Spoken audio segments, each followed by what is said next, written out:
Terus pokoknya ribet. Jadi budaknya manusia itu ribet. Makanya ada seorang wali datang ke temannya yang jadi presiden atau jadi raja. Datang ke situ karena tidak punya uang, mau minta uang karena temannya raja. Setelah sampai sana ternyata temannya ini karena orang soleh pas berdoa, ya Allah saya minta ini, minta ini, minta ini. Terus si wali tadi pulang. Tanya, kenapa kamu pulang? Ternyata dia sama, masih minta-minta kayak saya. Jadi sederhana dia. Sama-sama minta kamu, minta zat yang kamu mintain katanya. Jadi dulu itu orang itu sebegitu dekat dengan Allah. Sehingga si raja ini terus ketemu wali tadi tanya, kenapa kamu menyepelekan saya padahal sekarang saya raja. Terus ditanya sama wali tadi, karena temannya, kalau kamu di padang pasir tidak bisa minum dan harus minum 1 gelas, dengan ongkos kamu harus mengasihkan semua kerajaan kamu demi minuman itu. Pilih mana, minuman apa tetap jadi raja?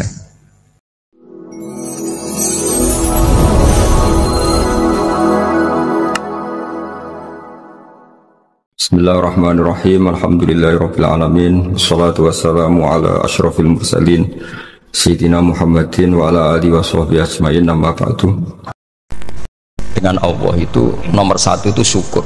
Syukur itu di atas takwa. Di Quran itu ada fattaqullaha la'allakum tashkurun. Jadi takwa itu supaya ke derajat syukur. Kalau Nabi membahasakan kalimat thayyibah yaitu la ilaha illallah Muhammadur Rasulullah, itu kalimat yang otoritas kebenarannya itu absolut, pasti benar bahwa alam raya niki gadah pangeran ingkang asmanipun Allah Subhanahu wa taala. Tapi pengamalan niku, pengamalan la ilaha illallah itu harus ditalkin, diajarkan oleh orang yang spesialis ya, orang yang benar-benar mempunyai maslak. Maslak itu cara sampai kepada Rasulullah Shallallahu Alaihi Wasallam.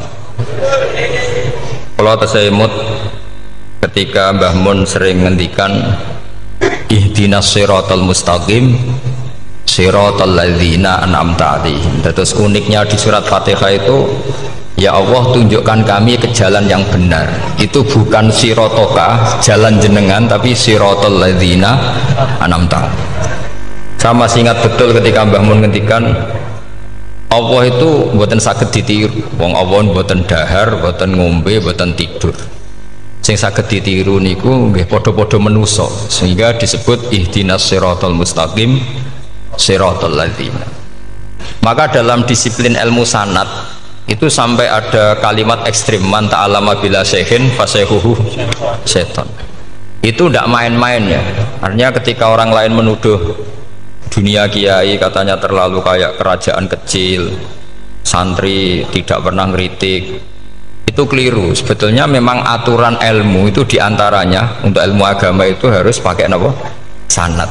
Bukti ini apa? Ihdinas siratal mustaqim siratal ladzina an'amta 'alaihim. Jadi untuk mengikuti jalan Allah niku harus mengikuti jalannya orang-orang yang telah engkau beri nikmat. Telah itu artinya finish. Finish itu artinya sudah meninggal. Saya masih ingat betul kalimatnya Mbah Mun, kalau kamu mengikuti orang, kalau ingin kebenarannya permanen, yang sudah meninggal. Potongan-potongan soleh dadakan ngeten kan nggak meyakinkan. Pas ngaji gayanya kayak wong soleh, engkau mulai kumat meneh, soleh meneh, kumat meneh, itu kan nggak meyakinkan. Istighfar gini nangis, karek nonton dangdut gini nyesal. Terus apa ya, nggak jelas no? Terus gak kasil maksiat ya nyesal, gak kasil taat gitu nyesal. Itu nanti ikut partai wa akhiruna atarafu bidunubihim kholatu amalan sholihah wa akhiruna sayyi'ah. Jadi orang-orang zaman akhir itu nyampur aduk antara kebaikan dan keburukan. Kayak sampean sering sholat saf awal itu ya baik, tapi ya ono sombongi. Maksudnya ono sombongi kowe iku sapa wani kok ngarep. Maksudnya itu ya ribet kan. Makanya ada wali jadi wali itu karena kalau sholat itu di belakang. Alasannya aku izin mbek pangeran sawane kok ngarep. Jadi ilmu itu macam-macam.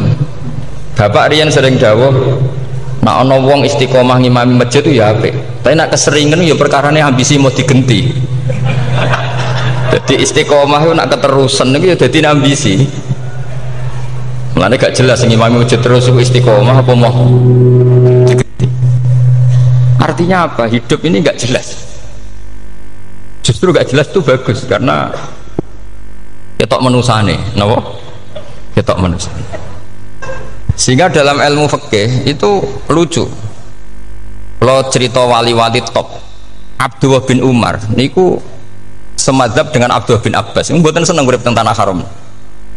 Ketika banyak ulama, banyak sahabat seneng hidup di tanah haram, alasannya sholat di tanah haram itu seperti 1000 napa? Sholat. Tapi yang dipikir beliau bukan sholatnya, maksiat di tanah haram juga lipatannya sama. Maka rumahnya Abdullah bin Umar itu pas ning perbatasan. Nak sholat di bojone ning tanah haram, nak tukaran metu. Jadi ono area tukaran itu dikondisikan steril, jadi masyhur itu. Jadi beliau nak lagi mesra ambek bojone wiridan teng tanah haram, nak tukaran metu sik. Baru tukaran secara meyakinkan karena sehingga kita di Indonesia sebenarnya punya sisi yang luar biasa karena kita tidak maksiat di tanah haram. Jadi bisa saja kita ini orang keren karena tidak pernah maksiat di tanah haram. Walaupun saya nggak tahu kaji atau umroh tambah keren karena nggak pernah maksiat di. Karena banyak juga orang yang nangis di Masjid Haram jebule ngenes. Samu naki sing elek bojoku tok. Roh wong Turki wayu, wong Pakistan wayu. Bareng roh bojone elek wireng pesek. Terus nangis, ya Allah, samu naki sing elek kok bojoku tok. Nah, berhubung wayah haji dikira itu religius, napa?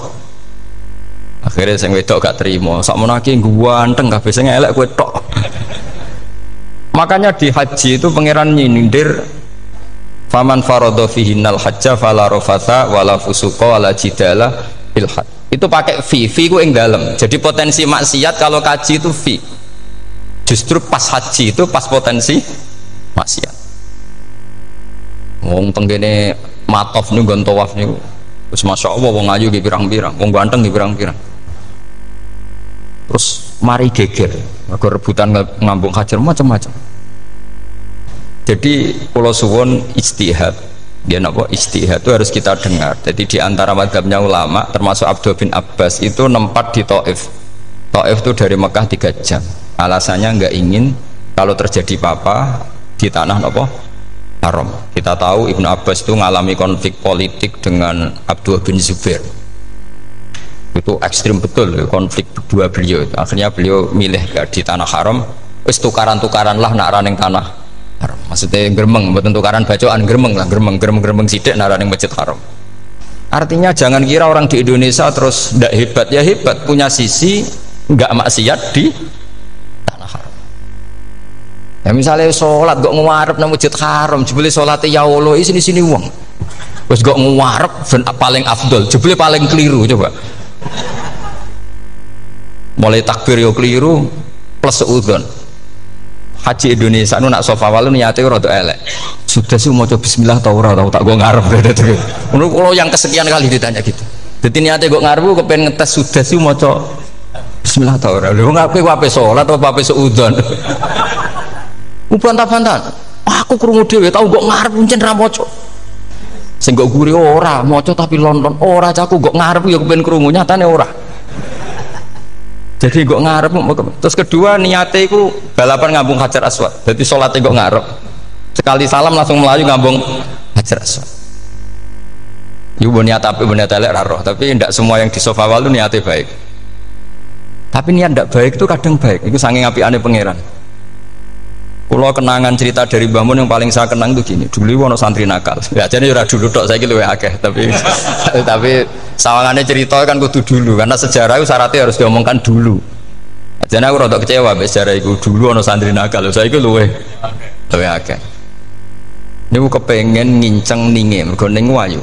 Niku dhisik jarang ning sepeda motor ngalor ngidul ning pasar Bangilan jarang. Dadi nek kepengen roh iku kudu dadi bakul banyu. Terus bakul banyu karena satu-satunya acara rawong ayu kudu dadi bakul banyu nyamar. Bakul banyu ngisine ning jero jeding. Kadang ya roninge rajil bapan macam-macam. Kiai ini wali tenan, bukan wali debutan, bukan wali senior, namun wali betul. Nah, sampai saiki dadi wali kan wis ora ono kuota wali, segelem ra gelem jumlahnya supaya tetap ada terus diangkat ngoten mawon wali. Lu bertahun-tahun. Kiai ini ngerti, seneng mergo digratisi, dikek rego murah. Kiai ini ngerti nek iku niate elek. Suatu saat gak ada perkembangan, santri ini mulai gremeng karena gak direspon. Diceluk be kiai ini. Dia pentok anakku. Nggih Yai. Kowe salat ning Masjid Haram saf awal 40 dina jamaah mbok saf awal. Nggih Yai. Kok bar tak rapekno anakku. Nggih. Suweneng salat. Hari pertama ya demi dapat istri, hari kedua terus suwe-suwe ku ku nyaman. Betapa nikmatnya sujud, nikmati rukuk terus nyaman. Saking nyamannya itu berkebutuhan sholat di saf awal. Bukan karena cewek tadi. Bareng hari ke-40 diparani mbek kiai ini. Aja mulai tak rabekno. Loh. Mboten saged, Mbah. Jare nek wis sholat 40 dina tak rabek. Oh mboten, sholat diterima untuk cawe tok. Mboten. Mboten ngenyak uang sholat di timur dijoli. Jadi orang nggak bener itu kadang ya jadi bener. Jadi wali kadang daftarnya lewat bakul banyu, terus kadang rodok delok wedok sithik-sithik, tapi nak pangeran ngangkat kira kurang coro. Jadi wali can iki. Akhirnya kiai ini sing nangis. Cung gelem le cok kamu bede mantu wong. Iki gak gelem-gelem tenan. Ngenyak uang sholat diterima dijoli. Oh, itu luar biasa. Terus, malah ini ngaji, ya. Terus ngaji talqinul fikri bahwa pada akhirnya sing paling dhuwur teng hati dar la ilaha illallah. Nah, saya punya cara untuk sampean supaya la ilaha illallahnya itu sah dan meyakinkan. Nah, cara hakim itu sah dan kitab yang sering dibaca Mbah Mun diantaranya untuk kalimat itu kitab Zadul Ma'ad. Iku nak nerangno la ilaha illallah niku luar biasa. Itu kitab kesayangannya Sayyid Abdul Al-Haddad. Beliau ngendikan di antara kitab kesukaan beliau selain Ihya itu kitab Zadul Ma'ad.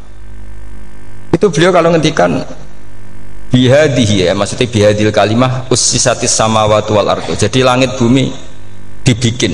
Jadi beliau mulai berpikir pertama gini, surga dibikin dengan segala kemewahannya itu bagi yang tasdek liman saddaqa bila ilaha illallah wa liman amana bila ilaha illallah.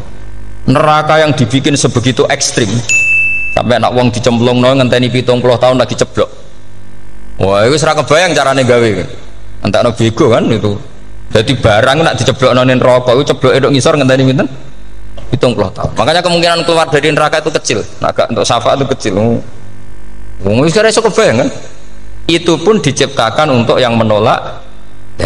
Jadi surga dibikinnya lihadil kalimah, neraka dibikin juga lihadil kalimah. Jadi hadil kalimah itu mizan, ini ukuran. Yang nerima masuk surga, yang menolak masuk neraka. Hisab juga gitu, ada hisab itu ya karena kalimat la ilaha illallah. Orang kafir itu nanti tidak dihisab. Nah cara Ibnul Qayyim, hadisnya nggih ngoten. Ulaikal ladzina kafaru bi ayatina rabbihim wa liqaihi fahabitat a'maluhum fala nuqimu lahum yaumal qiyamati wasna. Ya lucu tuh, masuk Fir'aun dihisab. Kan sekarang rokok kan. Jadi hisab itu nanti itu yang nggak jelas-jelas. Makanya sama hati-hati itu potensi dihisab. Jadi yang jelas itu ada hisab. Masuk kaji Nabi dihisab kan tidak mungkin. Nabi Ibrahim masuk dihisab. Fir'aun masuk di, karena yang jelas surganya tidak dihisab, yang jelas nerakanya juga nggak dihisab. Tapi nak sing pengajian yo teko, dangdutan yo teko lah ini yang ini yang itu. Ya itu hisab itu. Dulu biskop ya bayar, mlebu masjid ya bayar. Cuma ada biskop 10.000, nak ning masjid 2.000. Itu ya hisab itu nanti. Jadi orang kafir yang karuan kafirnya itu istilah Quran fala nuqimu lahum yaumal qiyamati wasna. Nah, artinya ada hisab juga tolak ukurnya la ilaha illallah. Terus wabihadil kalimah bu isatir rasul. Karena kalimat ini rasul diutus untuk melatih la ilaha illallah. Jadi kalimat ini luar biasa. Tapi setelah jadi tahlil terus yang mau coba ngantuk, terus jumlahnya kakean kan, terus akhirnya gak sakrat. Akhirnya la ilaha dikomentari suwi temen. Pemenang nak sing mimpin tahlil wong tuwek terkenal suwi lagi tahlil dipimpin mbah niki sing mburi mesti sambat wah suwi mesti. itu kriminal kita, itu kesalahan kita. Kalimat yang harusnya jadi tolok ukur surga neraka itu ukurannya kalimat itu, kemudian kita nganggap kalimat itu sebagai kalimat yang apa prop itu sudah sampai ya. Makanya kalau suwon sing mimpin tahlil sudah suwi-suwi lah. Bismillahirrahmanirrahim ping telu hadir terus bar Niku semua ijazatnya hanya 3 kali itu kok udah dipirang-pirang niku. Tapi nak la ilaha illallah tolong gak hadir ya tak baleni neh dadi 6. Kok gak hadir? Jebule ping 1000 pun ndak hadir lah ini yang masalah. Terus kula waca ndak ini supaya sampean ngerti kalimat itu menjadi kualitasnya bagus ndak itu karena cara pandang. Itu tadi kalau sampean mikir surga dibikin semewah itu dengan fasilitas bidadari secantik itu, semuanya kelas A, itu ya bagi yang menerima la ilaha illallah. Neraka dibikin se ekstrim itu juga bagi yang nolak. Jadi ini kalimat pembeda, makanya kalimat haqqin 'alaiha nahya wa 'alaiha namu. Terus wa biha wa 'alaiha. Ijazah kene usume usum. Wa biha ta wa 'alaiha. Tren ini kene wa 'alaiha ta wa biha. Wa biha napa wa 'alaiha. Enggak yang di sini umumnya.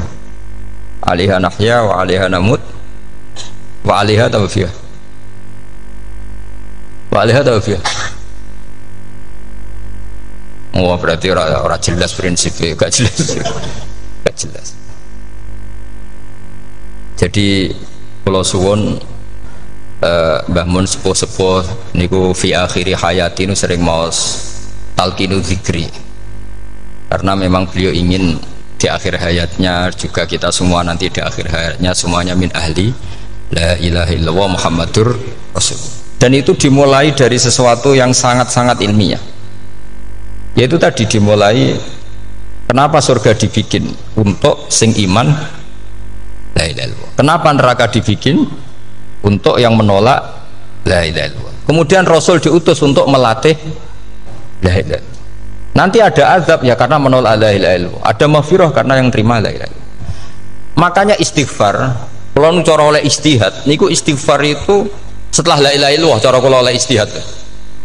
Di beberapa Indonesia itu thariqah punya istighfar dulu baru la ilaha illallah. Tapi banyak ulama yang berpendapat dibalik, la ilaha illallah dulu baru. Karena istighfar itu didengar Allah itu setelah tauhidnya benar. Ini cara madzhabnya Abul Hasan apa? Asyadili, yaitu fa'lam annahu la ilaha illallah baru wastaghfir li dzambika ai li hadil kalimah. Karena orang bisa dimaafkan itu berdasar kalimat la ilaha illallah. Misalnya begini ya.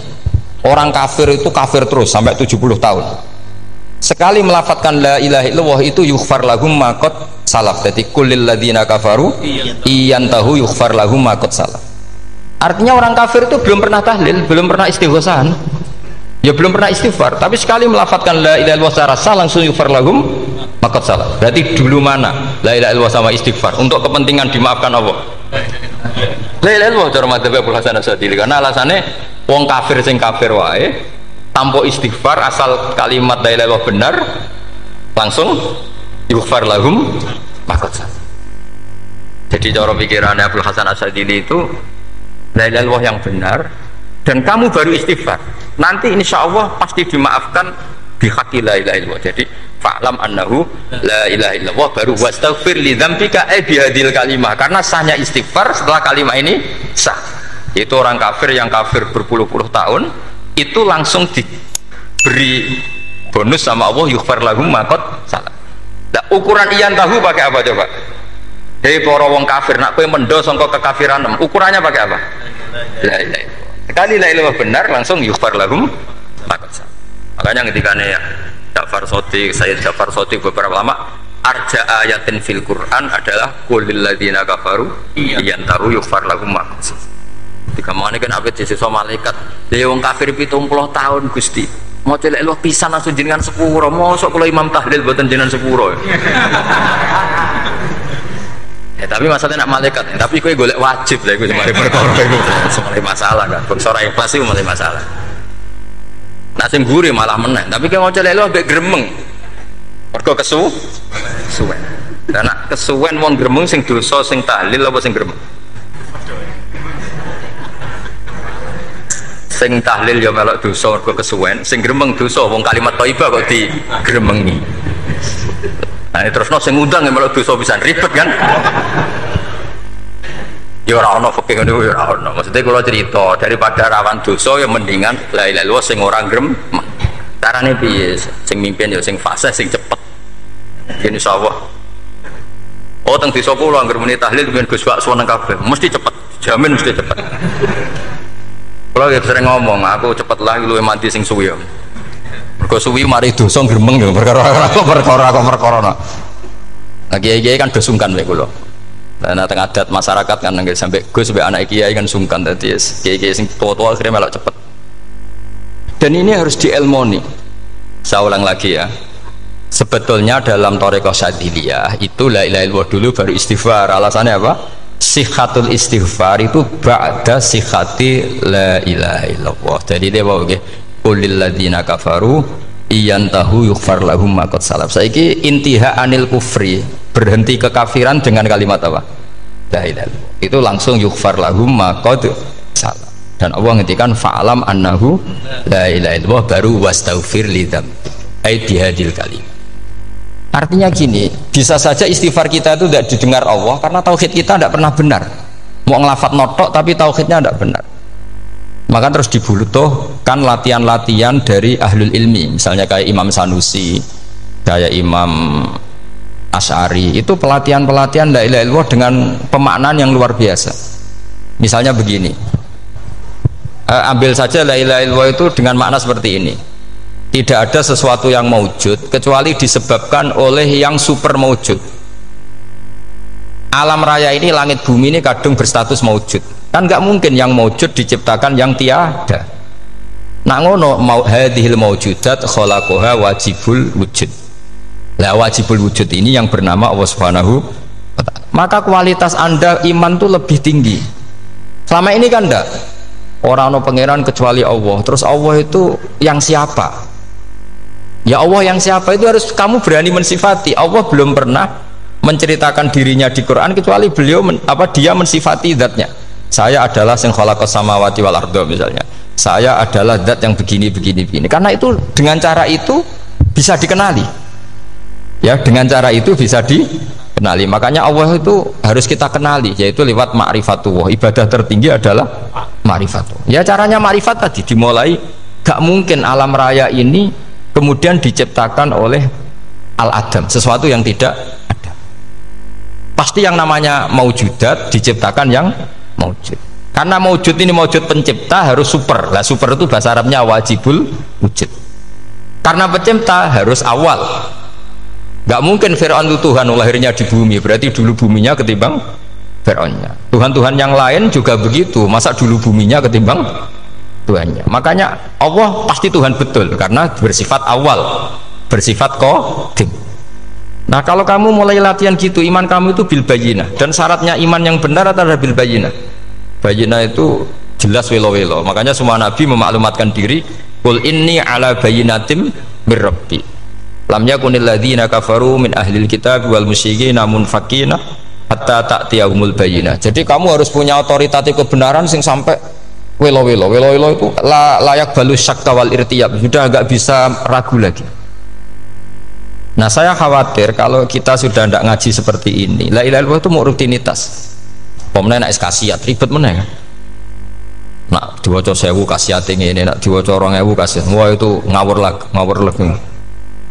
Saya itu kemarin ketemu banyak orang pintar lah di Jogja. Itu saya cerita, mereka tanya saya, Gus kenapa engkau jarang berdoa? Saya bilang saya itu sering berdoa, cuma mungkin Anda tidak tahu kata saya. Doa itu syaratnya harus setelah sihhatil iman, imannya itu benar. Dulu ketika Gerwani itu kampanye komunis itu gitu, anak-anak kecil disuruh memejamkan mata, ayo kamu minta permen sama Tuhan. Ternyata nggak dapat permen, suruh memejamkan mata lagi, coba minta sama bu guru, terus dikasih apa? Permen. Oh berarti yang ada bu guru bukan Tuhan. Artinya apa? Kalau umat Islam ini Islam ini kamu jual dengan doa, kemudian doa dipakai tolok ukur Islam bener apa enggak, habis kan? Banyak orang ingin jadi Kapolri, jadi gubernur, jadi apa, seundang orang-orang kondungo. Terus nyangoni akeh gak mandi, mesti dihujat deh. Dan sing dongo yang ngerti nak ramandi, potongan wong seneng duit itu kan insya Allah ramandi lah kan kira-kira gitu. Jadi korbannya itu Islam kalau terus menerus doa yang dipakai apa? Transaksi. Maka doa itu nomor 2 atau 3, nomor 1 itu ya iman tadi, ma'rifatullah itu nomor 1. bukan doa. Karena kalau doa dijadikan nomor satu, takutnya itu dipakai ukuran. Makanya ketika orang kafir minta sama Nabi, minta itu ya bahasa Arabnya doa, untuk mengubah Mekah jadi begini, untuk mengubah Mekah jadi makmur, jadi ada sungainya, roh. Nabi gak mau. Padahal Nabi kalau doa pasti mustajab apa enggak? Tapi andekan itu diturutin, maka ukuran iman selalu pakai doa. Dan itu bahaya jangka panjang, karena Nabi pirsa pengganti beliau-beliau kamu-kamu yang nanti doanya tidak mandi, itu bahaya, itu tidak prospek cara hitung-hitungan. Iya nak zaman Nabi donga mesti mati. Nak ketika era sampean kena kiai tenan Pak, kalau donga ana sugih, nak ora sugih kira kiai kan ribet. Mungkin dhewe kiai ora sugih kan ribet kan. Maka kita sebagai ulama itu punya hitung-hitungan.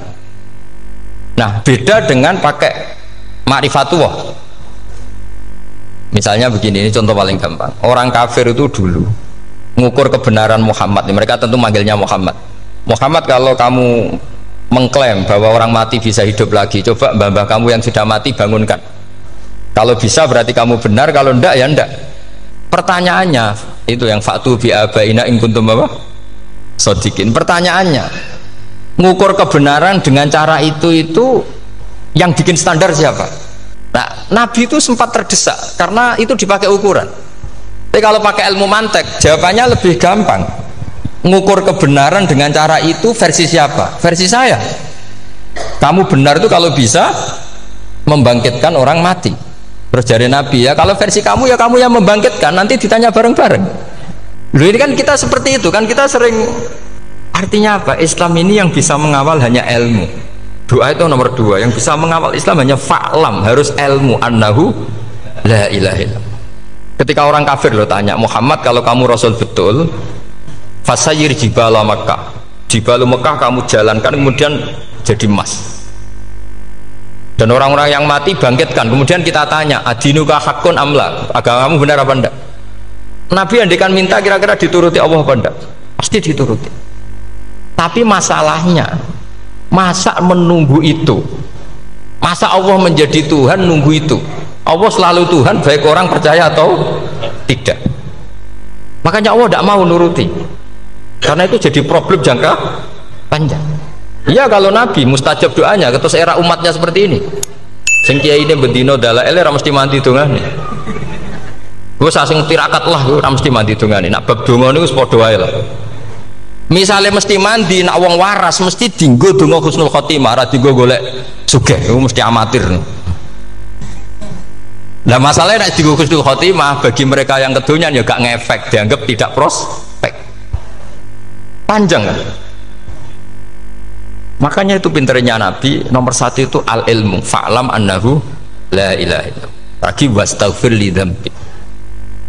Gimana kalau suwon, kenapa ini cerita Mbah Mun, kenapa akhir-akhir beliau sering talqinu dzikri, sering melatih zikir? Itu sirinya diantaranya bahwa kalimat ini harus menjadi kalimat super, kalimat sing alaiha nahya wa alaiha namut wa alaiha nub'ats atau wabiha nub'ats insyaallah ta'ala minal amin. Ya itu tadi, kita sebagai kiai itu ikut menjaga ini, jangan sampai kalimat ini membosankan. Tahlile suwi barbar segitu ono sing nyoal la ilaha illallah Muhammadur Rasulullah lane kurang panjang, wakaf ta ora terus panjang. Bahwa agama ini dimulai hatta ta'tiyahumul bayyinah.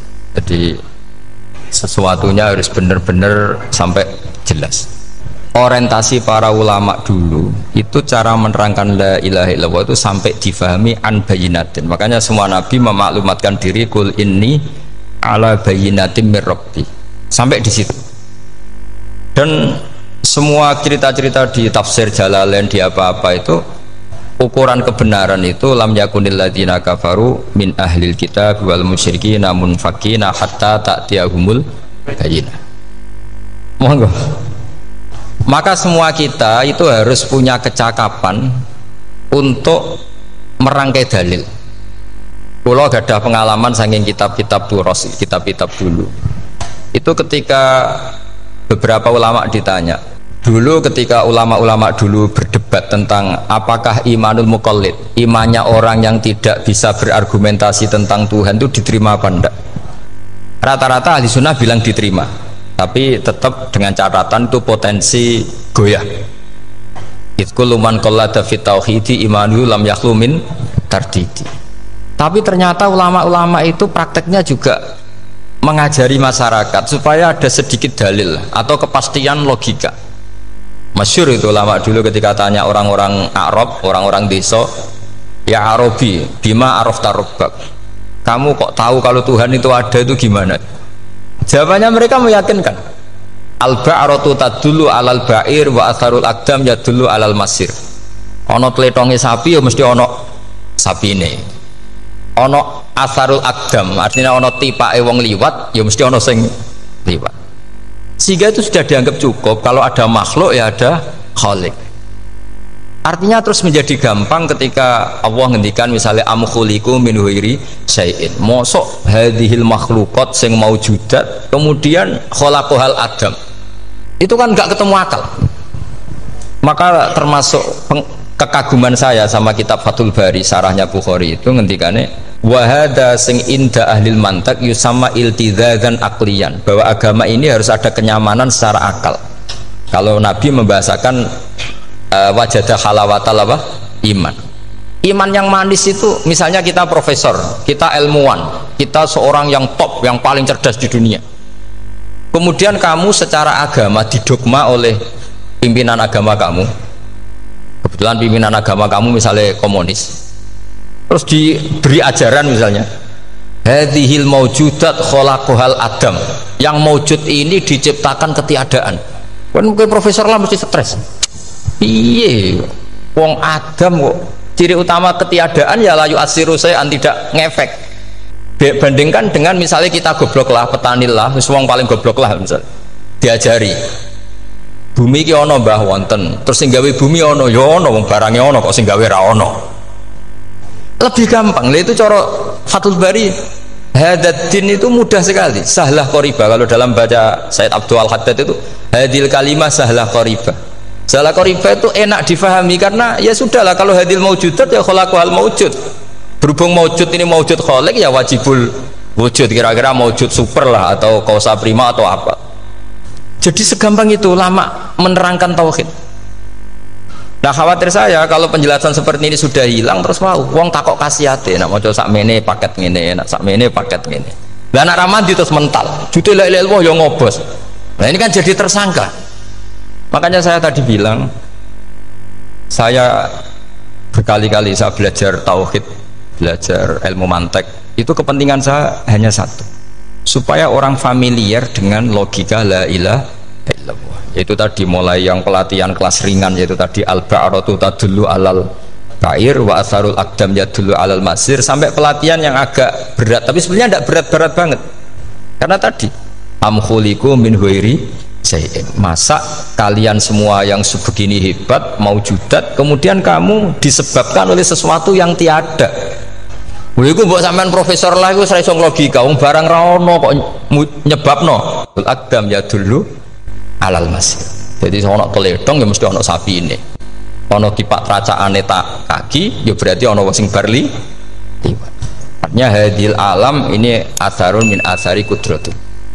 Kula suwun kula wau mun maca sanad talqinu dzikri dari Mbah Mun, dan saya berharap kita ini saling menopang. Makanya saya Gus Zofur itu sering belajar mantek sampai belajar usul fikih, karena nggak bisa kita tanpa ditopang ilmu-ilmu seperti itu, tidak bisa, karena banyak khurafat, banyak syubhat. Termasuk penumpang paling gampang adalah Anda berislam secara senang, secara ceria, supaya tidak kepikiran nyuwun sewu pindah agama atau pindah ke yang macam-macam. Makanya diantara rumusnya Islam itu raditu billahi robba. Raditu itu puas, sampai cari di kamus, ridho itu puas, marem. Oh coba mau di pangeran Allah pah-pah. Makanya kalau berharap jangan sering berdoa, nanti gampang kecewa, karena potensi tidak mandinya lebih tinggi gitu loh. Jadi pokoknya seneng pangeran gue sopo sing gawe langit bumi, sing ngekek oksigen ora usah bayar, sing aku elek lah yo payu rabi, nyifati pangeran sing wis terjadi. Ora usah bayangno, wah aku jaluk jadi bupati yo ora jaluk sugih ribet. Lho kula kecelok wong alim mboten nate nyifat donga nemen-nemen. Sing wis kliwat e. Ngaku yo narukan nyatane payu rabi. Umume wong di mobil gue di mobil. Umumnya wong bingung ya sering melok bingung, sudah sebetulnya Lho kok sampean ora top ya coba. Wong melarat, sekolah yo ora tamat, yo tetep oleh menghirup napa oksigen. Presiden seneng jadi presiden, kowe ngopi untuk utangan yo wis semeneng. Semula ra diusir bojo yo wis semeneng. Sebenarnya seneng itu gampang. Mbok yo nyifati pangeran sing wis gampang-gampang lah, kayak di Quran itu nyifati Allah itu soal alhamdulillah alladzi atamani wa saqoni. Aku melarat lah nyatane kelar mangan. Ya sudah yang gampang-gampang. Lah sampean ndak kakian donga ben sugih. Kula bolak-balik cerita, kula nanti dilani wong elek. Rayu elek sowan kula. Kula kenangan terbaik saya dadi kiai gini. Gus kula dongakno dadi sugih. Tenane, Mbak? Nggih, tak critakno. Nak bojomu iku sugih. Sing pertama ditata apa? Omah Gus ya, omah ditata. Suwe-suwe mobil ditata Alphard. Terakhir sing dievaluasi ku sampeyan. Omah wis apik, mobil wis apik, sing elek apa? Bojomu mesti sampean kena evaluasi. Iku wis mesti ya. Akhirnya Strasito. Jadi kalau itu nanti bully yang terbaik lah, kenangan saya terbaik jadi kiai ini gini.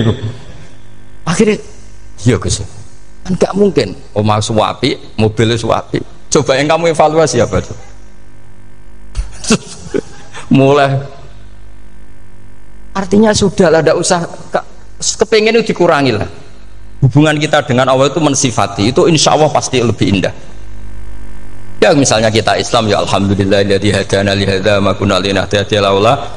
Sudah, tapi sekali sampean mikir, sare wong Islam yo mesti mlebu swarga. Oh, mesti kena was-wase setan tak jamin. Sare wangi salat yo mesti swarga. Tapi nak sampean alhamdulillahilladzi ja'alana minas sajidin wasyakirin aman. Maka alhamdulillah itu kalimat paling keren. Makanya da'wahum fiha subhanakallahumma wa tahiyyatuhum fiha salam wa akhiru da'wahum alhamdulillahirabbil alamin. Jadi pokoke ngoten. Sore pura usah kakek njaluk karena potensi ndak mandi itu tinggi. Sampean ndak kutub, ndak ahdal, ndak abdal, ndak apa saja. Wis donga wis umume wong-wong lah. Dunya hasanah fil akhirati hasanah wa qina adzabannar. Hasanah wa bi artine pokoke hasanah. Pokoke hasanah fil akhirati ya hasanah. Setara iso hasanah ya rabi itu jenenge hasanah pokoke sementing. Karena sekolah itu pengalaman jadi kiai, soangger wong kok kakean donga itu mesti kakean ngeluh. Ya karena potensinya ada mandi. Jajal sampean ndonga apa jajal?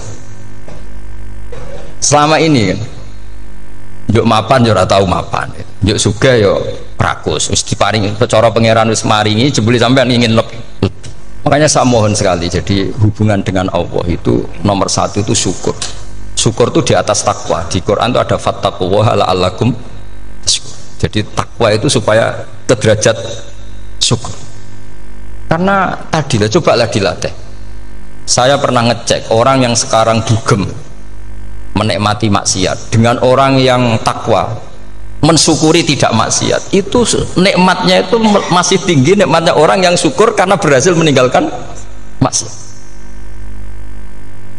Makanya kamu yang syukur, bengi-bengi seradih duit ning kamar wudu, bariku ngelamun cucu esuk. Yes, alhamdulillah gak maksiat. Kira usah bayangno terus tahajud, qiyamul lail iku para habaib, para ulama itu kira ramakome lah seperti itu. Terus ramakome. Tangi turu seradan tempiring wis alhamdulillah. Pokoke sing gampang-gampang ya. Dan itu memang ajarannya Nabi. Jadi Nabi itu kalau bikin ajaran itu orang sing asbaha aminan fi sirbi sesuai mu'afan fi badani indahu kutu yaumi faka'an nama khizat lahu dunya bi khadafiriha. Jadi bayangkan itu man asbaha aminan fi sirbi ngontrak ya ora diusir sing di omah, kumpul mertua ya ora diusir mertua, kumpul bojo ora diusir bojo, aminan fi sirbis mu'afan fi jasadis urip nak guyu do banter wis bengak-bengok indahu kutu yaumi dina iku iso mangan iki wis faka'an nama khizat lahu dunya bi khadafiri anggap ae kowe itu sak donya. Lha wong paling sugih gawe kolam renang paling 1 meter persegi kowe ndelok laut renang sak kapoke. Pokoke urip ku sing gampang itu kok senengane repot to, senengane repot. Pokoknya kalau kepengen itu jenengan syukur lah. Pokoknya gimana ini pokoknya ini kampanye syukur lah. Pokoknya karena tadi coba yang biasa dungo-dungo itu dikurangi lah. Syukurnya dulu yang lo sampai tak arani. Doa yang mandi itu dimulai apa? Asana Allah. Tinggi mana doa dengan syukur? Syukur. Nabi itu kalau berdoa itu nyifati Allah panjang sekali. Alhamdulillah hamdan katsiran terus wa hamdan wa fi ni'amahu wa yukafi mazida ya rabbana lakal hamdu kama yanbaghi li jalali wajhika azimi sultanik la nuhsi sana'an 'alaika anta kama athnayta 'ala nafsik antal muqaddim wa antal muakhir wus panjang. Sampean kan gak muqaddimah suwidi. Dongane sing wis gak dia 13 wis. Kalau kan sering mau ikhya itu kalau muji pangeran itu sampai lupa Imam Ghazali saking panjangnya. Sama dulu dunga-dungane Nabi itu. Kalau muji Allah itu panjang sekali. Dungane sithik. Nak jenengan muqaddimah alhamdulillah rabbil alamin sampai angob. Pas donga ya Allah ya Rabbana temenan. Blas gak dia tiga itu. Jadi saya mohon sekali supaya agama ini harus bifarohin wa sururin. Kalau donga yang paling kalau kenang sama Mbah Mun gini Gus farihin amuna amin. Pokoknya kita itu pokoknya senang. Makanya kalau suwun lah pokoknya beragama terus seneng. Rodi itu bila roba rodi itu kalau anak maknanya marem di pangeran Allah itu marem. Atau Sayyidina Ali lah kafani izzan antakuna li robban wa kafani fakhran an akuna laka abdan pun gustin tak bangga kula dadi manusa mergo pangerane jenengan. Cara di pangeran Fir'aun kan yo ribet wae. Terus mati tenggelam dadi ton. Terus wa kafani fakhran an akuna laka abdan kula nu seneng banget mergo dadi kawulane jenengan. Misalnya jadi kawulane presiden ya iso coplok, kawulane menteri kadang ketangkep KPK, kawulane wong sugih kadang bangkrut, ribet kan? Makanya beliau ngendikan kafani izzan antakuna li robban wa kafani fakhron an akuna laka apa abdan. Terus niki kalau rati provokatif lah, semergi zaman akhir sampai pandemi ngeten wis ra syukur ribet. Setelah saya jadi kiai dan penelitian, saya itu berkali-kali didatangi dokter, tentara, juga polisi. Mereka sering bilang gini, Gus saya ini dokter negeri. Saya ke NTT, ke Papua, karena saya muslim, berkebutuhan Islam, maka dibikinkan musola, dibikinkan masjid. Kalau kiai tidak bisa, bikin sendiri urunan mau narik siapa. Gitu. Mau narik tarikan di jalan yang mau nyumbang siapa. Tapi kalau kebutuhan negara karena tugas negara ya difasilitasi negara dan tidak dianggap misionaris karena negara. Begitu juga di beberapa negara yang non muslim kayak di Argentina, di Venezuela itu ada masjid, ada kajian Islam ya karena duta besar dan itu aparat negara. Disinilah kearifan para ulama berkoalisi dengan umarok dengan makna yang positif bahwa agama ini harus ditopang umarok, sistem negara. Tentu di situ ada tentara, ada polisi, ada macam-macam. Kita sebagai kiai juga nggak berdaya di depan para bandar narkoba apa-apa kalau nggak ada BNN. Kita mau apa dengan korupsi kalau tidak ada KPK? Sehingga kearifan para guru-guru kita, mulai Mbah Maimun, bapak saya sendiri, NU, Muhammadiyah, semua ormas-ormas Islam itu pasti maulah kerjasama. Karena kita siapa ya? Kalau tidak kerjasama. Dan di antara pesan Rasulullah SAW adalah yaduwahi ma'al jamaah. Jadi apa ya, kebersamaan itu sudah berkah. Fa inna yadawahi ma'al jamaah. Jadi berkah. Lalu kenapa saya kalau ngaji bawa kitab? Ini agak sebetulnya itu lazim. Lazim itu suatu yang harus. Tapi karena kelamaan mubalek itu tidak pakai kitab. Seakan-akan bawa kitab itu yang aneh. Sebenarnya aneh mereka. Karena begini logika simpelnya ya. Umat Nabi ini berhak dapat apa coba? Berhak dapat warisan yang paling luhur, paling hebat, paling jernih. Apa itu Quran dan hadis? Pertanyaannya, siapa yang paling punya hak otoritatif untuk menerangkan Quran hadis? Ulama. Ulama yang mana? Ya yang kapabel, yang sudah diakui dunia kayak Imam Ghazali, Imam Bukhari, Imam Syafi'i. Artinya kalau kita tidak pakai materi itu ulama mendapat pikiran kita, bukan mendapat pikiran mereka. Saya ulang lagi, kalau kita tidak pakai materi yang otentik, yang orisinil, umat ini mendapat pikiran kita, bukan pikiran mereka. Maka saya berusaha supaya teman-teman atau semua umat Islam dapat pikiran-pikirannya Imam Ghazali, pikiran-pikiran Imam Bukhari, pikiran-pikiran Abul Qasim Al-Junaidi, kejernian-kejernian Abu Yazid Al-Bustami. Kejernian itu diantaranya adalah misalnya makalah yang menurut saya itu makalah yang super. Jadi untuk ngadepi krisis karena COVID atau karena apalah. Itu lama dulu sederhana sekali. Beliau-beliau punya rumus yang mungkin jarang didengungkan orang, tapi saya akan kampanye rumus ini. Al-istighna, hakikatul istighna itu adalah al-istighna anis syai' labihi. Jadi pemenuhan kebutuhan yang sebenarnya adalah kita berusaha menghindari sebanyak mungkin kebutuhan yang sekunder, yang enggak penting. Bukan memenuhi semua yang kita inginkan. Jadi misalnya begini ya, kalau kita lapar, itu keinginan kita itu makan enak apa asal makan? Tentu jawabannya asal makan yang sehat. Tapi kalau nuruti nafsu kita, makannya yang enak, teman makan ya enak, terus di warung yang favorit. Ini kan satu kebodohan. Kenapa untuk makan saja butuh definisi sekian banyak? Yang kita harus kecewa, warung favoritnya bisa sudah tutup, atau kita ke sana harus macet, ribet. Yang benar-benar arif dan bijaksana itu adalah al-istighna anisya. Sesuatu yang tidak mendesak itu jangan jadikan kebutuhan. Sehingga kalau kita puasa misalnya, semua makanan itu enak karena kita sangat lapar. Sehingga Abul Qasim Al-Junaidi ketika ditanya, ma idamu to'am, lauk makanan itu apa? Jawabannya lucu, alju, lapar. Kalau kamu lapar ya semuanya enak. Ini sudah mulai hilang. Kita bilang makan enak itu ya sate, ya gulai, ya pizza yang kita senang.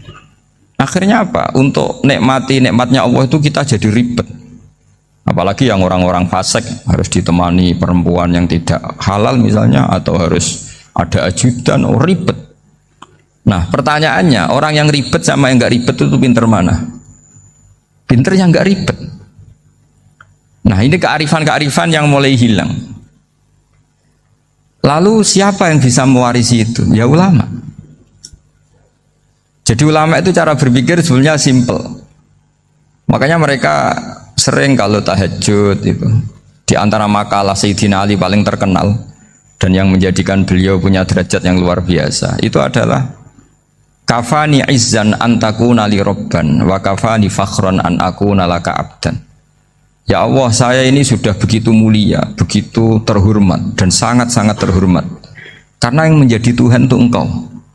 Jadi rumus pertama itu karena menjadi Tuhan itu Engkau. Hanya Tuhan yang abadi, Tuhan yang pertama, hanya Tuhan yang al-awwal. Coba ya Allah, kalau saya ini punya Tuhan Fir'aun, punya Tuhan mati jadi tontonan lagi, itu kerennya di mana coba? Andaikan kita punya Tuhan Fir'aun, atau punya Tuhan yang asal usulnya manusia, apapun hebatnya manusia itu, kita punya Tuhan manusia itu. Tuhan yang lapar, yang kalau nggak makan mungkin pingsan, mungkin bisa kena COVID, nanti Tuhannya diisolasi. Kayak apa? Makanya ketika Tuhan Allah menyindir ketuhanan selain Allah itu, Allah hanya menyindir dengan kalimat sederhana, kana yakulanit to'am, yang kamu tuhankan itu masih makan. Artinya kalau nggak makan ya lemes. Jadi lama-lama ada orang gini, alhamdulillah tadi Tuhan mampir ke saya, kelihatannya lapar, setelah tak kasih makan sehat lagi. Susah nggak punya Tuhan yang seperti itu. Beda dengan Tuhan kita. Tuhan yang nggak butuh makan, nggak butuh minum, al-qayyum, zat yang berdiri sendiri tanpa butuh yang lain. Al-awwal, sebelum ada langit bumi sudah ada Tuhan kita yaitu Allah. Bandingkan dengan Tuhan-Tuhan yang dipertuhan yang lain, yang adanya setelah bumi, misalnya Fir'aun dan sebagainya. Sehingga Sayyidina Ali pertama jadi kebanggaan apa? Kafani izzan antakuna li robban. Saya ini keren betul karena punya Tuhan yaitu Engkau. Tuhan yang lahul asmaul husna, Tuhan yang semuanya punya kebaikan, punya keabadian, punya keagungan. Terus wa kafani fakhron an akuna laka abdan, dan saya bangga sekali karena saya menjadi hambamu. Kalau saya jadi hambanya Pak Rektor ribet kan? Sudah tak hormati ternyata nanti tidak rektor. Ya kan ribet kan? Terus pokoknya ribet. Jadi budaknya manusia itu ribet. Makanya ada seorang wali datang ke temannya yang jadi presiden atau jadi raja. Datang ke situ karena tidak punya uang, mau minta uang karena temannya raja. Setelah sampai sana ternyata temannya ini karena orang soleh pas berdoa, ya Allah saya minta ini, minta ini, minta ini. Terus si wali tadi pulang. Tanya, kenapa kamu pulang? Ternyata dia sama, masih minta-minta kayak saya. Jadi sederhana dia. Sama-sama minta kamu, minta zat yang kamu mintain katanya. Jadi dulu itu orang itu sebegitu dekat dengan Allah. Sehingga si raja ini terus ketemu wali tadi tanya, kenapa kamu menyepelekan saya padahal sekarang saya raja? Terus ditanya sama wali tadi, karena temannya, kalau kamu di padang pasir tidak bisa minum dan harus minum 1 gelas, dengan ongkos kamu harus mengasihkan semua kerajaan kamu demi minuman itu. Pilih mana, minuman apa tetap jadi raja? Ya saya milih bisa minum. Saya tidak raja tetap hidup, tapi kalau nggak minum mati. Bagaimana Anda bangga dengan satu kerajaan sing la yusawi kak samain, yang tidak sama dengan segelas air. Jadi artinya terus mereka melihat jadi raja itu ya biasa, jadi presiden biasa, jadi rektor biasa, karena mereka biasa berlogika hakikatul izzah itu ya taqarrub ila Allah, yang benar-benar terhormat itu ya dekat dengan Allah. Begitu seterusnya mereka bikin paradok-paradok yang aneh, tapi itu menjadi pelajaran. Bapak saya Ki Nur Salim itu senang baca anekdot Nasiruddin Koja. Itu kalau bikin orang-orang aneh, itu dia datang ke satu pesta pakai baju lusuh, pakai sarung lusuh atau celana lusuh, sama Sohibul Bed yang punya acara dibiarin. Setelah dibiarin dia pulang pakai jas, pakai dasi, pokoknya keren. Dihormatin, pakai alpat, pokoknya dihormatin. Silakan. Pas dia disuruh minum, minumannya itu disokkan saja ke sakunya. Jas, kamu harus minum yang banyak karena kamu yang dihormati, bukan saya. Terus makanan semuanya diletakkan di saku, ada apa? Ayo kamu makan yang banyak. Alpatnya juga gitu, dikasih sate apa? Ayo kamu makan yang banyak. Mereka tidak melihat saya, melihat kamu. Akhirnya orang satu pesta itu istighfar semua, berarti kita ini salah. Terus dia pidato, kenapa kamu uang gitu? Tadi saya datang, orangnya sama. Gara-gara beda pakaian, penghormatannya beda. Berarti yang berhak dapat makanan ini jasa ya, bukan saya. Betapa naifnya kita sebagai orang. Ternyata kita masih hormat sesuatu yang seperti itu, yang atribut lah. Jadi orang-orang sufi itu orang yang bisa menertawakan dunia. Akhirnya ya, pertama dia dianggap orang gila, masa jas dikasih makan, dikasih minum. Tapi secara fikih dia benar, haram dia makan. Karena pas dia datang dibiarin, setelah pakai jas dikasih makan. Berarti hakikat yang dapat rezeki siapa? Jasnya apa orangnya? Jasnya apa orangnya? Jasnya. Jadi itu orang-orang sufi, kearifan orang-orang dulu itu bisa ngelola hal-hal yang keseharian menjadi luar biasa. Ada seorang wali melihat istrinya makan 1 piring, anaknya makan 1 piring. Ditanya, kalian kenyang? Wah, kenyang sekali. Melihat anaknya minum kopi 1 cingkir, senang. Kalian senang sekali. Wah, kalau senang dengan hal-hal yang murah bisa, ngapain harus senang dengan hal-hal yang mewah? Bodoh sekali saya. Sehingga terus mereka bisa qanaah. Qanaah itu ya hidup itu simple, sederhana. Jadi tentu saya tidak akan ngomong yang muluk-muluk, selain itu tidak bidang saya juga apa ya. Kita ini butuh obat di kondisi Covid seperti ini. Butuh kesederhanaan, butuh apa ya?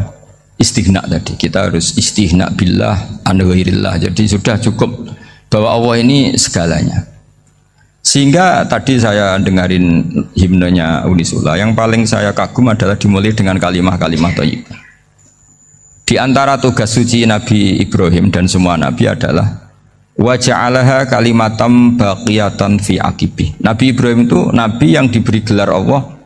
Dia adalah nabi yang menjadikan kalimat tauhid itu kalimat yang abadi. Fi akibih, di anak turunnya, di semua generasinya, baik anak turun karena gen maupun karena pembinaan, karena pendidikan. Ini penting sekali saya utarakan karena apa? Satu kehidupan itu sebenarnya digerakkan oleh kata-kata, oleh moto kalau orang bahasa modern. Sehingga banyak ulama mengatakan al-ibarat kutun li'ailatil mustami'in, bahwa redaksi atau moto atau pegangan hidup itu penggerak kehidupan. Sehingga sebetulnya manusia itu digerakkan oleh kalimah-kalimah itu, oleh moto-moto itu, oleh prinsip-prinsip hidup itu. Misalnya orang Palestina itu tiap hari ke pasar gitu. Mereka ke laut itu. Ditanya, kenapa tidak takut tembak Israel? Jawabannya lucu. Kena tembak ya mati, nggak makan ya mati. Nggak kerja ya mati. Ya sudah, sama-sama mati ya mendingan aktivitas normal. Tapi saya tidak menyarankan itu untuk melawan Covid. Ini cerita saja. Kamu jangan provokator itu. Karena ini wilayah sensitif. Jadi banyak orang yang poligami. Kalau ditanya alasannya gitu, istri satu ya cerewet, dua ya cerewet, mendingan 4. Ya banyak ya gitu. Tapi ada yang kebalikan, istri satu cerewet saja hampir jantungan, apalagi 4, tinggal matinya kan gitu. Itu semua yang menggerakkan itu kalimat. Kalimat itu satu pegangan. Banyak orang loh yang nggak ingin jadi rektor tuh banyak loh Pak Bejo. Jangan kira semua dosen ingin jadi rektor. Melihat rektor sibuk rapat mempertahankan reputasi Unisula terus sering pegang kepala, ngapain repot-repot? Jadi tukang sapu aja dapat gaji, ngopi, rokokan, selesai. Bodoh amat jadi rektor, mikir orang banyak loh orang yang nggak ingin jadi presiden tuh banyak karena ngopi nyaman, nggak ada yang ganggu, mau tidur sampai jam 9 siang juga nggak ada yang ganggu, sehingga mereka melihat pegawai negeri itu gak keren, orang kok diatur jam, disiplin. Itu memang cara Allah membagi rahmat. Mau kamu apakan coba? Cara syukurnya dia seperti itu. Bapak saya dulu tuh sering ngajarin saya, diajak jalan-jalan pagi-pagi. Melihat orang ngopi, makan uduk itu bapak seneng. Kok enak jadi wong awam. Ngene esuk-esuk nyemak bocah kesel kabeh kono enak ngopi rokokan. Bapak kadang iri sama orang awam itu iri. Sudah gitu berharap masuk surga kan enak, sudah gitu. Tahu-tahu mati, tidak tahu ke surga apa ke neraka ya tidak tahu. Jadi, nah orang dulu itu orang yang bisa mensederhanakan dunia, sehingga ya sudah cara bahagia. Makanya saya, alhamdulillah saya ini kerjasama sama UII sama beberapa kampus. Memang amdan itu sengaja. Kampus itu ya punya sistem yang nggak bisa mewakili sistem kiai. Kiai juga punya sistem yang nggak terwakili oleh kampus, juga sebaliknya saling melengkapi. Saya sering ketemu rektor UI, rektor kampus-kampus Islam. Mereka cerita, Gus pendidikan pondok harusnya dimodernkan gini-gini. Saya bilang, kalau pondok modern kayak kampus itu nanti saya ketemu Allah tidak bisa jawab. Kenapa Gus? Saya beri contoh gini. Kalau misalnya perempuan perawan lah atau apa saja, pokoknya perempuan mau tanya tentang menstruasi atau haid. Kalau semuanya sistem kampus, dia harus kuliah dulu. Registrasi dulu, kuliah dulu, bayar dulu. Dan dapat jawabannya nunggu mata kuliah pas itu. Bandingkan kalau sistem pondok, saya tuh sering ke pasar sama anak saya dicegat sama ibu-ibu. Gus, anak saya ngalami gini-gini, keluar darah terus menerus, nggak 6 hari tapi 1 bulan penuh. Itu hukumnya apa Gus ya? Nanti saya mau sowan ke jenengan. Nggak usah sowan, di sini aja. Ya sudah. Sebelum mengeluarkan darah yang rutin seperti itu biasanya haidnya berapa hari? 6 hari, ya sudah ikut yang 6 hari, yang lainnya istikhadah.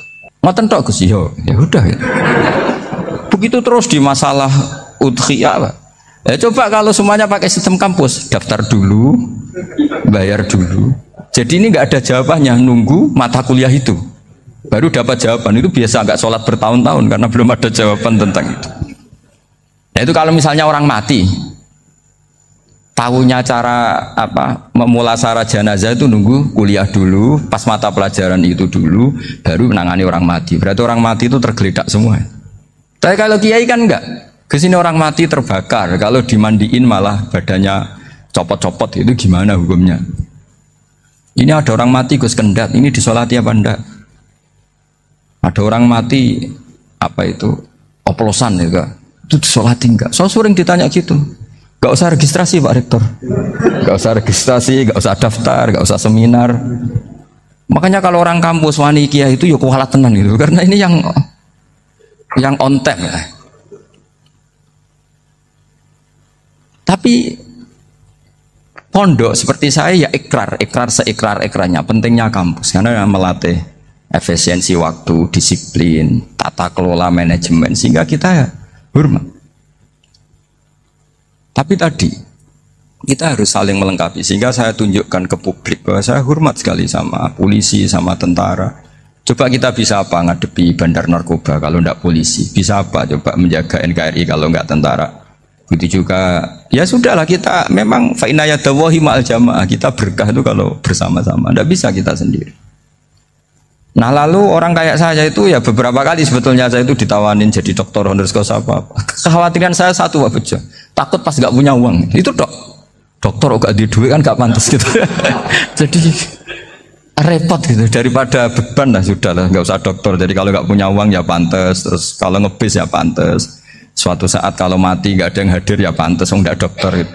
Kalau sudah dokter kok masuk neraka, dokter kok masuk neraka, kayaknya apalagi rektor kampus Islam kok masuk neraka itu kan kok kayak nggak pas itu.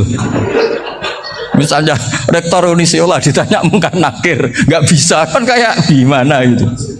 Makanya harus sering ngaji saya supaya nggak malu di depan mungkar nakir. Masa rektor ditanya mungkar nakir nggak bisa. Harus berani bentak, ini saya rektor loh Pak mungkar nakir. Masa kalau wali-wali dulu berani. Masyhur di cerita wali-wali ditanya marabbuka manabuka, saya ini guru tauhid. Kok kamu tanya marabbuka manabuka yang ngotok? Kok kamu tidak pernah ngaji enak aja tanya. Jadi wali-wali itu ya rileks ngadepi mungkin. Saya yakin rileks wali di Bang Pak Rektor, saya yakin itu. Karena wali itu lebih dekat Allah. Sehingga orang dulu itu saya ulang lagi ya, ada satu kearifan namanya hidup itu apa? Hidup itu adalah cari sebanyak mungkin supaya hidup itu tidak tergantung pada banyak hal. Sehingga misalnya cara berpikir orang-orang modern itu sebenarnya banyak orang-orang ilmuwannya nggak ngagumi Amerika. Bukan karena angkuh ndak.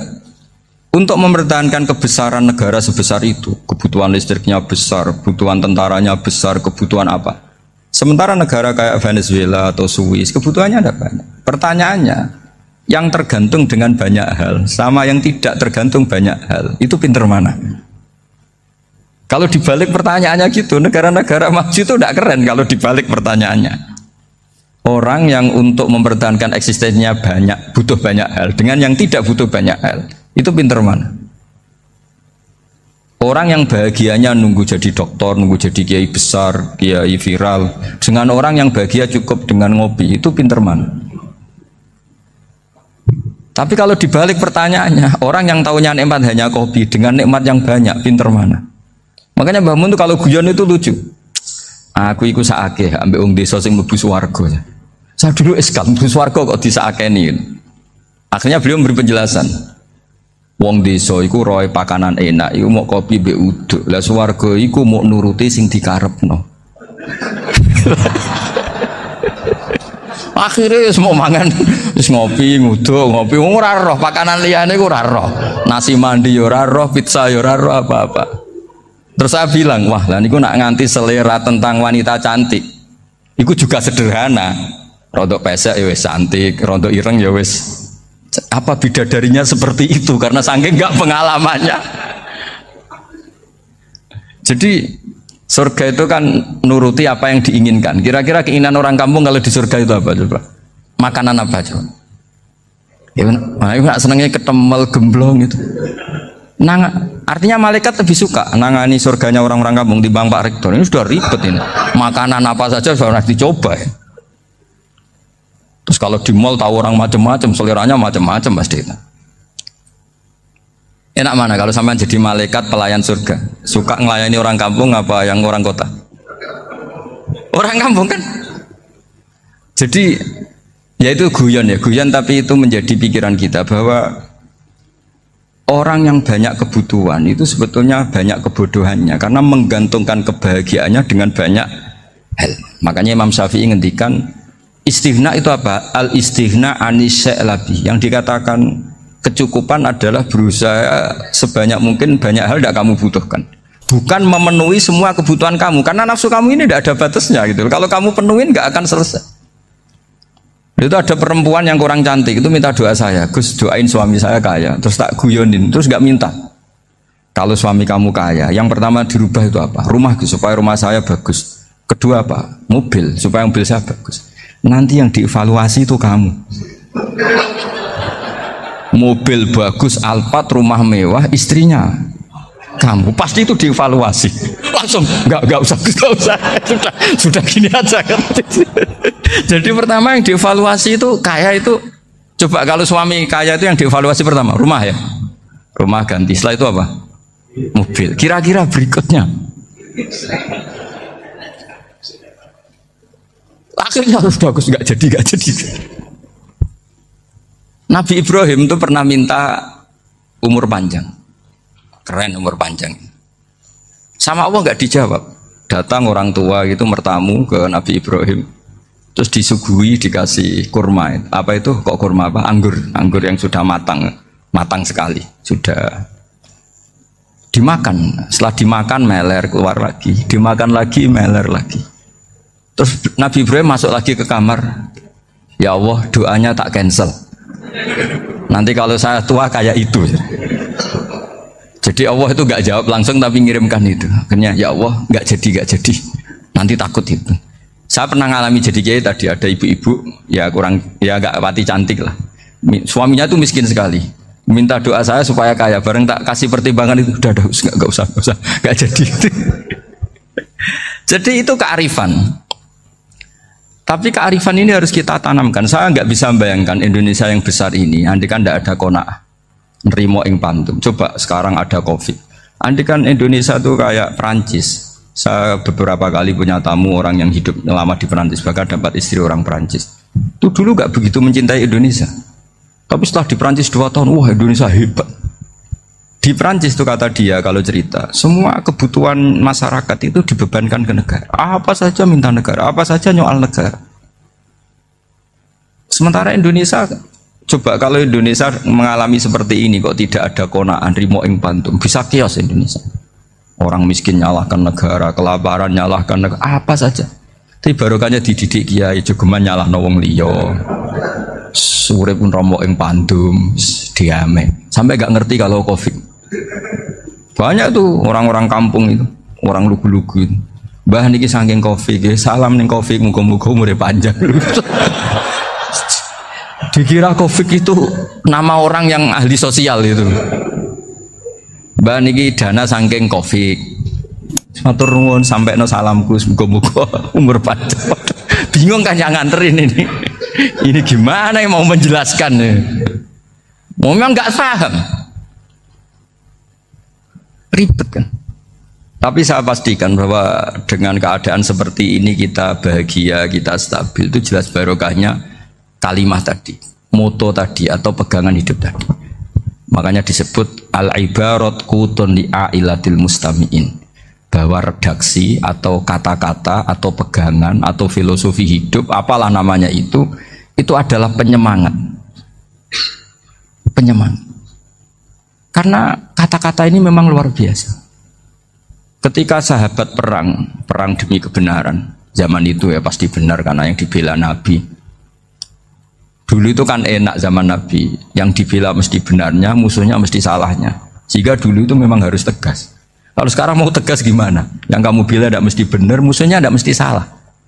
Ribet kan kalau misalnya saya tukaran sama Pak Rektor, kamu mau bela mana kan bingung. Saya tidak mesti benar, saya tidak Nabi. Pak Rektor apalagi tidak mesti benar lagi kan? Ribet kan? Jadi kalau kita mau perang sekarang itu mau pede gimana? Enggak. Makanya banyak ulama sekarang tuh mau tegas tuh nggak berani karena ya banyak hal yang abu-abu lah wilayahnya, misalnya pilihan presiden atau pilihan bupati, pilihan menteri. Kamu mati-matian bela itu, yang kamu bela tidak mesti benar, musuh kamu tidak mesti salah. Misalnya pilihan bupati, wah ini kabupaten ini baik kalau bupatinya ini, yang satu bilang ini, terus tim suksesnya kamu tanya, kamu yakin? Ya tidak juga. Lah kenapa semangat? Kan saya botohnya, paling alasannya ya itu aja, bukan yang lain. Beda dengan zaman Nabi, Nabinya mesti benar, Abu Jahalnya mesti salah. Kan enak, aturan mainnya jelas. Singkat cerita dalam perang itu banyak sahabat yang ngalami luka, ngalami apa gitu. Kemudian curhat lah ke Nabi, ya Nabi gara-gara derekkan jenengan, ngikuti jenengan saya harus ngalami seperti ini. Ngiranya orang itu diapresiasi sama Allah keluarnya. Ternyata sama Allah gak diapresiasi. Malah diturunkan ayat intakunu ta'lamuna fa innahum ya'lamuna kama ta'lamun wa tarjuna minallah malah yarjun. Kalau kamu sakit karena perang, orang-orang kafir itu ya sakit, itu saja berani padahal demi kekafiran. Wa tarjuna minallah malah yarjun, padahal kamu punya nilai lebih yaitu berharap kepada Allah yang mereka tidak punya. Saya jadi kiai itu ya kadang mangkel. Karena yang benci ya benci, yang seneng itu ngel-ngel loh kayak Pak Bejo. Jadi semuanya ribet. Nah iya, yang benci ya ganggu, yang seneng ya ganggu, tambah nemen. Seribet. Tapi kalau sudah ingat bandar narkoba. Mereka berhadapan dengan polisi, kadang ditembak karena kesalahannya terlalu fatal. Antar persaingan mereka juga bisa tembak-tembakan karena merebut pasar narkoba. Itu saja mereka berani. Kok kita yang jadi kiai kadang dicium tangannya, dihormati gak berani, hanya takut apa ya, musibah-musibah kecil atau problem-problem kecil. Lah iya, kalau kita bandingannya gitu. Kalau kamu mau tahajud kedinginan, itu masih nanti dihisab Allah itu gitu. Maling ayam itu keluar malam-malam, hanya dapat ayam. Itu gak takut dingin. Ya gak takut digebuki masa. Kamu mau tahajud saja takut dingin. Makanya nanti hisabnya orang soleh itu nanti dijajarkan orang dolim. Terus diperbandingkan. Wah itu habis kamu kalau itu. Jadi misalnya Unisula mau rapat, tapi ini malam, kalau malam dingin nanti sama masuk angin. Wah anak-anak pang di perapatan aja berani kamu. Kalau sudah perbandingannya gitu tuh ribet kita nanti. Makanya itu kalimat itu moto atau filosofi hidup. Sehingga diulang lagi nasihat itu. Iyam saskum korhun fakodu masal koma korhum mislu. Kalau kamu kena luka, orang-orang yang nggak benar juga akan kena luka. Itu aja berani demi ketidakbenaran. Masa kamu demi kebenaran nggak berani? Akhirnya orang itu, ya itu kalimat, itu heroik. Makanya kita ini penting ya, makanya tadi himne Unisula dimulai kalimat thayyibah. Karena kalimat ini yang menjaga kita kalimat ini. Misalnya tentang Tuhan. Kenapa orang Islam imannya kokoh seperti ini, termasuk yang sudah hidup di Amerika, di Australia, di mana-mana. Itu ya barokahnya ajaran atau barokahnya kalimah. Saya sebut kalimah saja pakai bahasa santri. Karena la ilaha illallah itu dalam tradisi santri disebut kalimatu haqqin alaiha nahya wa alaiha namut wa alaiha nub'ats. Ada yang riwayat wa biha nub'ats insyaallah taala minal aminin. Kenapa mereka di mana-mana meskipun sekolah di Amerika, di Australia, bahkan di Uni Soviet tetap mukmin? Itu barokahnya ajaran yang benar. Allah itu siapa? Tuhan. Tuhan itu sifat dasarnya apa? Awal. Dia harus wujud awal sebelum makhluk yang lain. Sehingga ketika ada negara yang maju, yang tertib, manajemennya tertib, masyarakatnya makmur, tapi punya Tuhan yang tidak seperti itu, tidak awal, itu sudah gak nyaman. Karena ndaklah keren Tuhan saya, karena Tuhan saya itu al-awwal, zat yang pertama. Tuhan saya keren lah, zat yang nggak mati. Tuhan yang nggak mati, yang nggak pernah mengalami kematian. Sehingga tontonan atau yang dilihat kenikmatan-kenikmatan yang lain ini tidak mengubah dia pendirian tentang Tuhan. Karena mantapnya satu kalimat tadi bahwa Tuhan itu ya harus satu, harus awal, harus tidak mati, tidak rusak, tidak mengalami apa-apa yang membahayakan. Sehingga ketika ditawarin Tuhan yang lain meskipun menjanjikan secara finansial atau kemakmuran, mereka gak tertarik. Itu coba, itu barokahnya makmur apa barokahnya ajaran? Barokahnya ajaran. Sering negara Islam itu kalah makmur dengan mereka, tapi barokahnya ajaran ini tetap apa? Tetap Islam. Makanya Nabi Ibrahim, Nabi yang sukses bikin wa ja'alaha kalimatam baqiyatan fi aqibi. Sehingga kita ini bekti sama orang tua misalnya, itu ya karena ajaran. Suwargamu itu karek wong tuamu. Nak wong tuamu ridho, Allah ridho. Nak ora ridho, Allah ora ridho. Ridho wa fi ridhol walidain wa sakhatu wa sukhtu wa fi sakhatil. Sehingga ketika ada orang tua yang agak brengsek gitu, anak-anak tetap hormat. Punya orang tua yang miskin, yang sudah miskin, tukang tombok nomor, banyak kan di kampung gitu. Ya tetap hormat. Coba kalau dari awal kita ngajari orang tua kamu hormati ya, kalau baik, kalau tidak usah. Bisa geger Indonesia. Tapi barokahnya ajaran-ajaran itu Indonesia tertib karena ada ajaran. Nah ini di sini ini pesantren dan Unisula semua harus berkontribusi membuat ajaran yang benar itu adalah ciri utama Islam. Sehingga Islam ini dimulai dengan ajaran kalimatu haqqin alaiha nahya wa alaiha namut. Sehingga kita tenang seperti ini. Saya ini termasuk kiai yang tenang. Meskipun kata orang banyak saya ini kiai besar, tapi termasuk kiai yang paling tenang. Termasuk yang paling tenang. Karena saya ini pakai mazhab orang-orang hebat. Saya berkali-kali cerita, orang kayak Imam Syafi'i itu orang yang luar biasa. Saya berkali-kali cerita, orang yang tadi nyium tangan kamu ya Imam Syafi'i, di belakang tuh ngerasani kamu, menghujat kamu. Jawabannya enak saja. Berarti saya alhamdulillah orang yang wibawa. Buktinya di depan saya nggak berani. Jadi enteng saja. Diceritain sebagian kampung, sebagian separuh dari warga kamu itu nggak suka kamu. Ya bagus lah nggak suka saya, nggak akan utang duit saya. Di mana-mana orang utang itu karena teman dekat. Kalau nggak seneng pasti minimal nggak utang, nggak pinjam mobil, nggak pinjam apa. Berkah mana yang seneng sama yang gede? Jadi dianggap enteng saja. Semua yang dialamin dianggap enteng saja. Misalnya punya istri pemarah, ya baguslah marahin suami. Kalau marahin tonggo malah ribet. Jadi kamu harus terima kasih kalau dimarahin istri. Baguslah marahin saya mah, kalau marahin tonggo ribet. Jadi enteng saja. Tapi kita sekarang itu karena nafsu ya, sehingga menghadapi hidup ini ribet. Ulama dulu kalau mau mati itu senengnya bukan main. Sudah lama saya ini ingin nggak maksiat. Kayaknya nggak maksiat paling efektif itu mati. Ya tidak apa-apa Gusti, kalau sebaiknya mati ya mati aja. Enteng saja. Jadi melihat kematian itu akhir dari segala keburukan atau potensi keburukan. Apapun baik kita sekarang, suatu saat mungkin kita nggak baik. Yang bisa menghentikan ketidakbaikan atau potensi ketidakbaikan itu apa coba? Mati kan? Berarti mati itu mengerikan apa menyenangkan?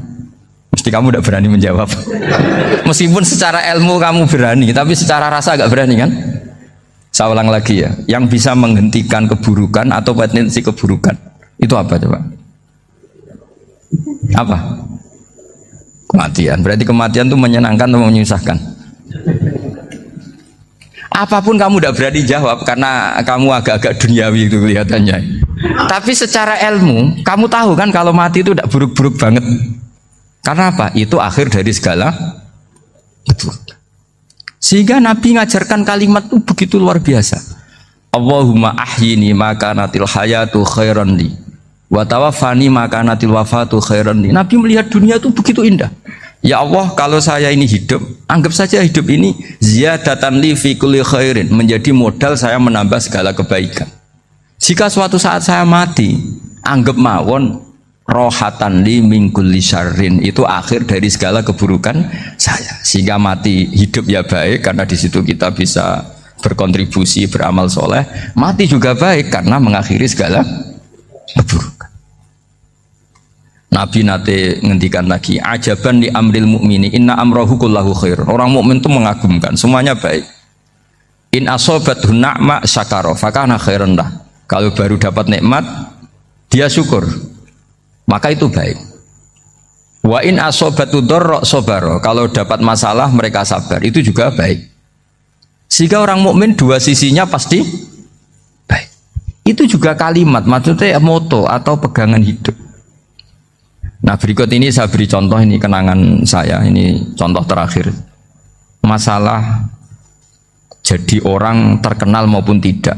Di sini dicontohkan Imam Ghazali di halaman 367 di kitab saya 367 juznya 3 di kitab Ihya Ulumuddin. Di sini beliau cerita betapa untuk menjaga ikhlas sebaiknya orang itu tidak terkenal, tidak syuhrah, tidak terkenal.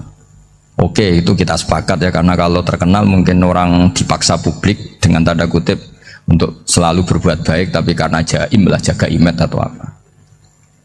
Tapi ketika dibalik pertanyaannya, kamu rela yang terkenal itu orang nggak benar, sementara yang orang benar itu nggak terkenal. Lalu masyarakat tahunya yang tidak benar. Kalau pertanyaannya dibalik gitu, orang baik wajib terkenal enggak? Kalau pertanyaannya dibalik seperti itu, dokter yang benar tidak terkenal, yang malpraktek terkenal. Kamu ingin kondisi seperti itu? Gak ingin kan? Kampus yang bagus nggak terkenal, yang kampus yang bagus nggak terkenal, yang nggak bagus. Nah, artinya apa? Gara-gara olah kata, olah pikiran, ini logika jadi rubah. Lagi-lagi apa? Jawaban itu ada di kata-kata sebetulnya.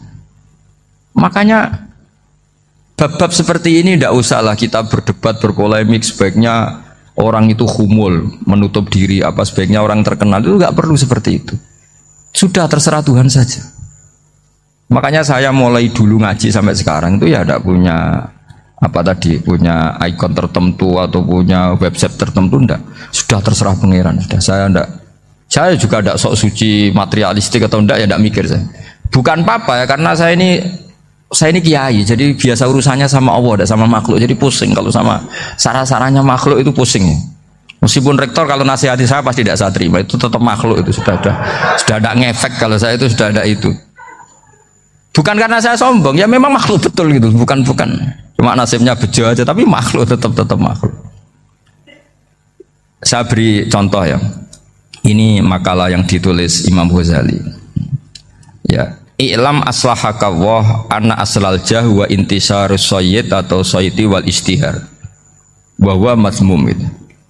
Balil mahmudu al-khumulu illa man saharahu wa ta'ala linasri dini min ghairi takallufi tolabi syuhrati minhu. Jadi kalau kamu ingin ibadah kamu selamat, ya kamu jangan terkenal. Tapi resikonya adalah kalau kebaikan itu tidak terkenal, maka agak dikenali. Kalau agak dikenali berarti masyarakat hanya punya percontohan yang tidak baik, karena yang baik tidak terkenal.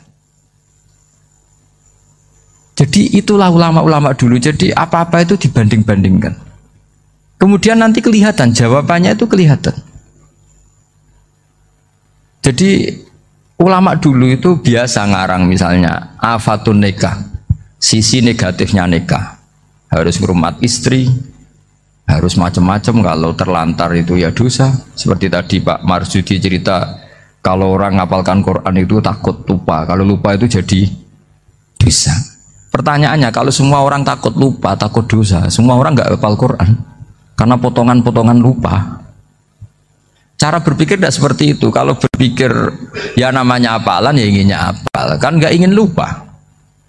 Nah nanti kalau takdirnya lupa karena hal-hal yang dimaklumi oleh syariat itu nggak yang termasuk dosa. Yang dosa itu lupa tak diwiri udhrin syar'iyyan, lupa yang tidak ada sebab yang apa syar'i. Tapi lupa bawaan EQ-nya tidak bagus, lupa bawaan sering dibentak.